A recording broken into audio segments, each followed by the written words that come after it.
3. Mi nombre es Óscar López Pulecio y he escrito para Las Dos Orillas una nota que se titula La oposición no existe.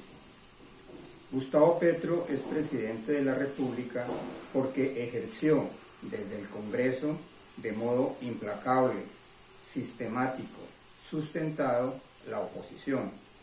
Fue, con una representación parlamentaria mínima, el jefe de la oposición. Todos los demás candidatos a la presidencia parecían unos novatos frente a él, como quedó demostrado en la elección final. Tenía claro que no habría otra oportunidad para el uribismo porque no hay gobierno desprestigiado que haya elegido un sucesor en elecciones libres, lo cual fue para tantos la mayor sorpresa electoral cuando Federico Gutiérrez se quedó en la primera vuelta y sabía que la candidatura absurda de Rodolfo Hernández era un fenómeno mediático sin raíces políticas. Y es que la oposición hay que construirla con tiempo, con criterios, con conocimiento de las necesidades de la gente, con arraigo popular. Reina hoy Gustavo Petro en solitario porque la oposición a su gobierno no existe.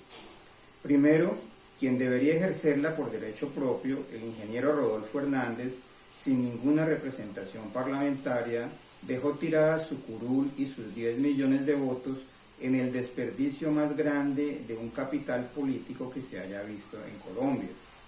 Segundo, la construcción de una coalición mayoritaria en el Congreso ha llevado al fenómeno curioso de que por ser tan variada y reunir en ella todos los intereses, el debate legislativo se hace en su seno.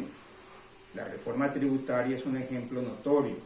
El proyecto presentado por el gobierno fue negociado internamente con los partidos liberal y conservador, que es el viejo establecimiento, los demás partidos de centro e izquierda y aún los independientes, de modo que lo que salió fue una legislación acogida nacionalmente. Es importante no confundir el debate parlamentario, donde se discuten las iniciativas gubernamentales por los partidos de la coalición, con lo que constituye una posición política.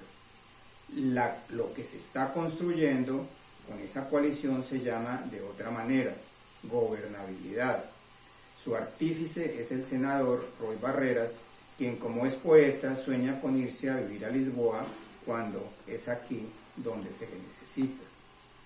Y tercero, pero no lo menos importante, porque la real oposición parlamentaria está constituida por el Centro Democrático, cuyo líder natural, el expresidente Álvaro Uribe, ha sido más que conciliador y respetuoso con las iniciativas del presidente y más aún con los resultados de los debates de la coalición.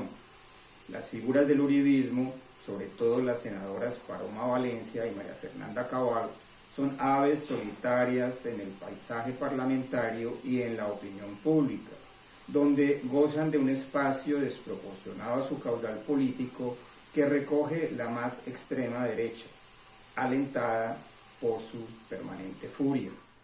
Con ese electorado recalcitrante pero reducido, no hay posibilidad alguna de que se conviertan en alternativa de poder.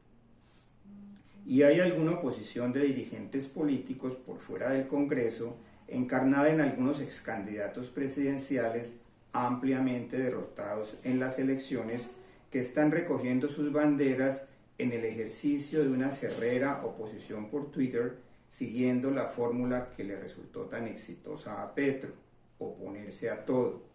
Enrique Gómez, Ingrid Betancourt, Jorge Robledo y Sergio Fajardo.